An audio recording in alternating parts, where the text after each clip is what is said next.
lang sa Guilty. pagbilang natin ng guilty at kailangan 16 para masabi nating na-convict. Okay, si Daniel. Microphone. And then Maraming lang, illegal ba yung ginawang motion on the floor? Kasi judge po yung nag-motion nung nag-convene po kayo. Illegal po ba yun? And baka pwede rin po ba maging puntos din yun ng depensa kung sakaling iakyat nila sa Supreme Court? Pag sinabi kasi natin illegal against the law, so ano siguro ito against the oath. I think it's against the oath. Kasi naka-oath ka na and then sasabihin mo you will render impartial justice.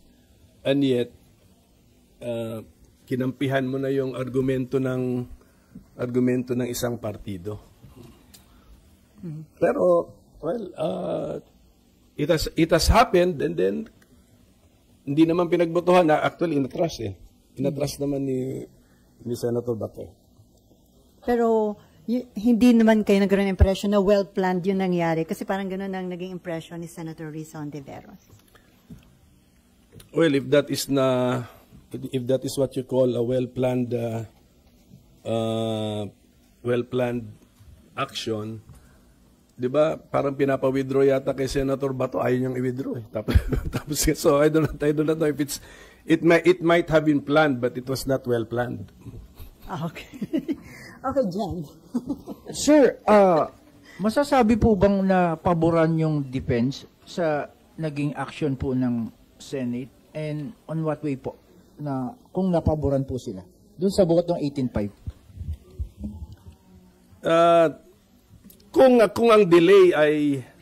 Kung ang delay at saka ambiguity ay pabor sa impeached officer, masasabi natin na paboran si impeached officer. Kasi number one, na-delay talaga. Nag-recognize ang Senate Impeachment Court ng pause. This is a pause consciously made or adopted by the Senate Impeachment Court. Nag-pause siya eh. Conscious niya ginagawa. And then nag-introduce siya ng mga legal concepts and proceedings or procedure na masasabi nating hindi supported by the words of the Constitution and the Senate impeachment rules. Hence, it is inviting what? Yung sinabi ko noon, it's inviting case. So, and a case equals delay. So, yun po yun. So, yun po yung danger na nangyari doon. Sir, from Marlon Ramos, get well soon. How do you feel about other senator judges openly lawyering for the defendant in the Senate impeachment proceedings? Well, katulad na sinabi ko, since yun yung kaya nga sinasabi natin, 'di ba, ang impeachment halong judicial legal plus political. So, yun na po yun, meron din political price to pay. So, I will leave that to the judgment of the Filipino people. So, sila na po. Kaya nga, hindi nga ako conscious na naka-live pala tayo noon. Nalimutan ko na ganun palang interest sa impeachment. Naka-live na yata kayo, coverage. So ganun. So, ibig sabihin nun, ang taong bayan na talaga ang mag-judge po sa kilos, actuation, salita ng ating mga senator judges. Okay, before Mab, sir, yung kampo ni BP Sara, nag-submit na sila ng formal entry of BP Sara's lawyers. Patunay po ba ito na buhay at umuusad na yung proseso ng impeachment against the Vice President? Oo nga, pero pagkabasa ko, meron yatang ad cautelam pa, pati yung appearance. Ang ibig sabihin ad cautelam with caution. So, isipin mo, so ibig sabihin meron pa silang gustong sabihin na nag-a-appear kami, pero may mga condition ito ha. May mga, so ibig sabihin hindi ko alam kung ginamit nila na dahilan sa ad cautelam notice of appearance nila ay yung order ng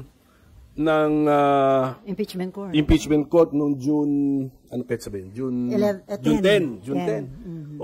So imagine mo kung wala yung ganun, kung straightforward lang yung order. Mag-ad cautelam appearance pa ba ang mga abogado? Dapat lang yan, straightforward. Bakit? Kaya magtatanong ka, bakit with caution pa ang appearance nyo sa korte namin? Ano palang ibig nyo sabihin? Pero considering na from Fortune, Narvasa, and Salazar legal at office, ano to, mga big time po ba itong mga abogado ni BP Sara? Kilalang law firm po yan. Okay, Mav. Sir, kapag ngayon po kasi 'di ba merong order, meron nga po pinapasubmit sa HOR. Sir, if they don't submit, what do you see happening? Meron po kasing concerns na ano ba, magkaka-deadlock, di uusad, ano pong pwedeng mangyari kaya? Yun na nga. That's my point. Na it should have been a straightforward procedure na lang. In the first place, merong ang presumption of regularity. Number 2, ang initiation, sabi ng Constitution, ang initiation ng impeachment, duty and responsibility ng House. Ang trial and decision-making sa impeachment, duty and obligation na responsibility ng Senado. Nag-file na nga ang House. Bakit pa namin sinasabing certify nyo nga na i-certify nyo nga na hindi unconstitutional yung ginawa nyo? Siyempre, yung pumilos ang House, siyempre sa mata ng House, hindi naman unconstitutional yung ginagawa nila. Wala namang Senate or House pag nagpapasa kami ng batas dito, although later declared unconstitutional by the Supreme Court. Nangyayari na yan. Not only today, but decades ago, nangyayari na yan. Hindi po consciously pinapasa ng Kongreso yan na we will consciously pass an unconstitutional law. Sa mata namin, when we passed it, it was constitutional. Although, nung further study ng Supreme Court, declared unconstitutional. So, ganun din yun. When the House passed that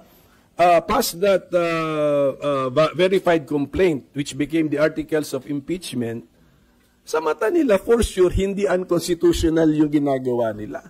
O ngayon, binalik na namin para sagutin kami na, siyempre, hindi unconstitutional sa mata namin when we made it. So, it really caused unnecessary delay. It introduced a maneuver, a detour na hindi na kailangan gawin. It introduced legal concepts na not so clear ang meaning. When number 1, we could have just assumed it, and then number 2, we could just have asked them simply without returning. Okay. Isang follow-up lang po. So, sir, ano nga pong mangyayari if they refuse to answer yung clarification at yung attestations? Hindi lang yata yung refuse to answer or even fail to answer while the 19th Congress House is still existing. Yun yan eh. Pwede kasing hindi ka nag-refuse to answer but inabot ka na ng June 30, 12 noon. So yun na, nag-i-introduce tuloy ng other legal questions. Kaya nga, I hope the House of Representatives, being a party to the case, sila nga ang nag-initiate nitong kasong ito, they should try their best to comply with the order of the Senate Impeachment Court. Kaya nga paano doon Comply sila kasi party sila at sila ang nag-file ng impeachment case. Pero sir, yung second order, parang mahirap nila i-comply. Hindi pa naman daw, wala pa yung 20th Congress. Ito na yun. No. Sa pag pinanganak na yung kausap. Yung kausap na Senate Impeachment Court sa second paragraph, hindi pa pinapanganak. Okay. Another question from Marlon Ramos. Is there a need for the Senate to wait for the Supreme Court's intervention even on matters that impeachment court could decide on? No, do not wait for the Supreme Court to act. Ang Supreme Court, hindi namin consultant. Huwag namin itratong consultant ang Supreme Court. So tuloy lang Lahat dapat. ng mga maliit na bagay, pasa sa Supreme Court. Pasa. Hindi po, hindi consultant ang Supreme Court. Sa dami rin ng caseload ng Supreme Court. Anyway. And, Di ba may, I think dalawa yata yung nakapile sa Supreme Court. And then parang wala pa silang ginagawang decision. So ibig sabihin, sir, talagang parang gusto lang nila tuloy lang talaga yung impeachment. Yung mga kaso sa Supreme Court, pag na-file na, let them be. Let them be. So, and then kung may TRO, sunod tayo. Pag walang TRO, dapat naniniwala tayo sa inumpisahan nating procedure na pwedeng ituloy. So, sir, tingin nyo ba, sir, since hindi naman sila naglalabas talaga ng TRO, so ang message ba tingin nyo ng Supreme Court is talagang dapat ituloy lang? Walang message ang Supreme Court. Hindi siya political body. Basta, ano siya, korte siya eh. Hintay lang tayo, passive lang ang korte. Pag mag-issue ng order ang korte, tapos party ka dun sa kaso, susunod ka. Okay. Pag walang order